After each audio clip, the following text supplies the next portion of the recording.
نحمدہ ونصلی ونسلم علی رسولہ النبی الکریم اما بعد فاعوذ باللہ من الشیطان الرجیم بسم اللہ الرحمن الرحیم اللہم صلی علی سیدنا و مولانا محمد وعلی آلہ وصحبہ وبارک وسلم۔ معزز طلباء و طالبات و معزز سامعین گرامی، السلام علیکم ورحمۃ اللہ وبرکاتہ۔ آج الحمدللہ ہم پیام مشرق کے حصہ اول لالہ طور کی رباعی نمبر 11 پڑھیں گے۔ تو چلتے ہیں بلا تاخیر ہم آج کی رباعی کی طرف۔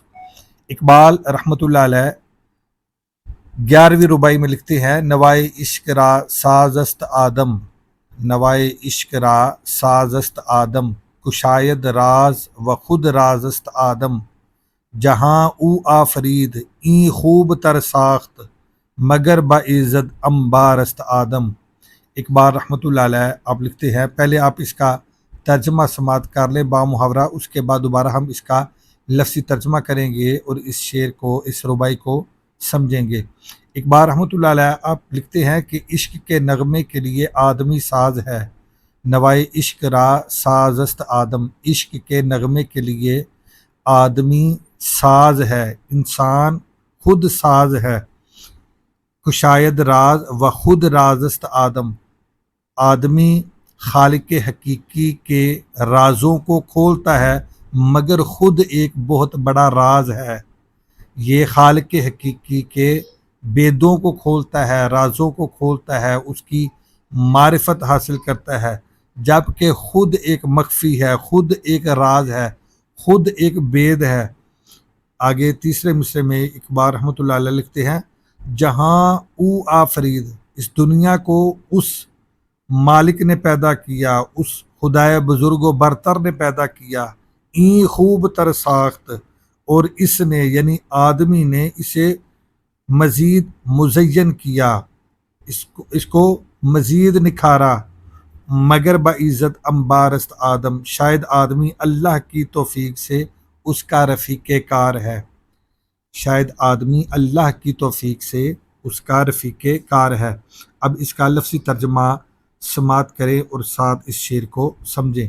نوائے عشق کا معنی ہے عشق کا نغمہ، نوائے عشق کا معنی عشق کا نغمہ، اور را کا معنی ہوتا ہے کا، کی، کے، کو یا کے لیے، ان معنوں میں یہ لفظ استعمال ہوتا ہے را۔ نوائے عشق را یعنی عشق کے نغمے کے لیے سازست آدم، آدم ساز ہے، آدم کا معنی آدمی یا انسان، عشق کے نغمے کے لیے آدمی ساز ہے یا انسان یہ ساز ہے۔ مراد یہ کہ آدمی کے اندر سے ہی عشق کے نغمے پھوٹتے ہیں، آدمی کے وجود سے، اس کے من سے، اس کے بدن سے، اس کے تن سے، اس کے اندر سے عشق کے نغمے پھوٹتے ہیں، یعنی کہ عشق کا مرکز، عشق کا منبع و محور یہ حضرت انسان ہے، انسان کے اندر سے عشق جنم لیتا ہے، عشق کے نغمے انسان کے اندر سے پھوٹتے ہیں۔ آگے اقبال رحمۃ اللہ علیہ لکھتے ہیں: کشاید راز و خود رازست آدم، کشاید، کشاید کا معنی ہے وہ کھولتا ہے، کون کھولتا ہے؟ یعنی انسان کھولتا ہے۔ کیا کھولتا ہے؟ راز، رازوں کو کھولتا ہے، بیدوں کو کھولتا ہے۔ کشاید راز، انسان راز کھولتا ہے، یعنی خالق حقیقی کے راز کھولتا ہے، اس کی تخلیقات کی معرفت حاصل کرتا ہے، اس کی جانچ کرتا ہے، اس کے رازوں سے پردہ اٹھاتا ہے۔ کشاید راز، انسان مالک حقیقی کے رازوں کو کھولتا ہے، اس کے بیدوں کو کھولتا ہے، یعنی اس کی معرفت حاصل کرتا ہے اور اس کی گہرائی تک چلا جاتا ہے۔ وہ خود رازست آدم، جب کہ آدمی خود ایک چھپا ہوا ہے، خود ایک مخفی ہے، خود ایک راز ہے، خود ایک بید ہے۔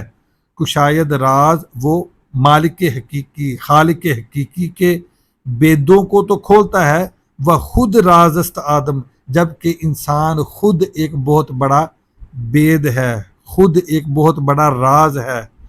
آگے اقبال رحمۃ اللہ علیہ تیسرے مصرعے میں آپ لکھتے ہیں: جہاں او آفرید، اس کائنات کو، اس جہاں کو، اس زمین کو او آفرید، اس نے پیدا کیا ہے، اس نے تخلیق فرمایا ہے، اس نے وجود عطا کیا ہے، اس نے وجود بخشا ہے، وہ عدم سے وہ وجود میں اس کو لے کے آیا ہے، اس کائنات کو، جہاں او آفرید، اس جہاں کو وہ وجود میں لایا ہے، اس نے تخلیق کیا ہے یہ جہاں، این خوب تر ساخت، این سے مراد یہ، اور یہ سے مراد انسان، این خوب تر ساخت، جبکہ اس نے اس کو مزید مزین کیا ہے، مزید نکھارا ہے، اس کو مزید خوب تر بنایا ہے۔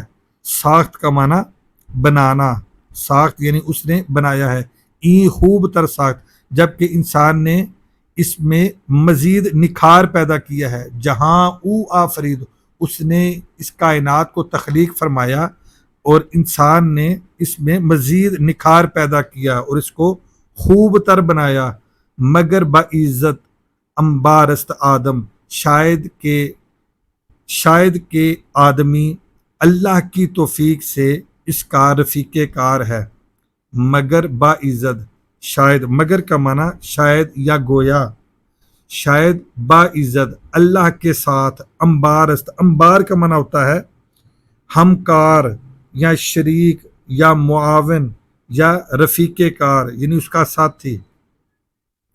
تو حقیقی معنوں میں تو کوئی اللہ تعالیٰ کا شریک نہیں بن سکتا، حقیقی معنوں میں کوئی ذات اللہ کی شریک نہیں بن سکتی، نہ وجود میں، نہ ذات میں، نہ صفات میں، نہ افعال میں، کسی طرح بھی وہ اللہ کی شریک نہیں بن سکتی، کوئی بھی ذات اللہ کی شریک نہیں بن سکتی حقیقی طور پر۔ یہ محض شاعرانہ انداز بیان ہے جسے اقبال رحمۃ اللہ علیہ نے اختیار کیا ہے۔ آپ لکھتے ہیں مگر باعزت انبارست آدم، اس لیے ہم اس کا ترجمہ یوں کریں گے کہ شاید انسان اللہ کی توفیق سے اس کا رفیق کار ہے، اس کا ساتھی ہے، اس کا معاون اور مددگار ہے، تو یہ اللہ تعالیٰ کی توفیق سے گویا وہ یہ سارے کام سر انجام دے رہا ہے۔ اور پہلے بھی آپ کو یہ بات سمجھا دی کہ حقیقی معنوں میں کوئی ذات اللہ کی شریک نہیں بن سکتی، نہ وجود میں، نہ ذات میں، نہ صفات میں، نہ افعال میں، کسی طرح بھی اللہ کی شریک نہیں بن سکتی، بلکہ یہ محض ایک شاعرانہ انداز بیان ہے۔ تو امید ہے کہ آج کی یہ ربائی بھی آپ نے اچھے طریقے سے سماعت کی ہوگی، سمجھی ہوگی۔ آج کے لیے اتنا ہی کافی ہے۔ اللہ حافظ۔ السلام علیکم ورحمۃ اللہ وبرکاتہ۔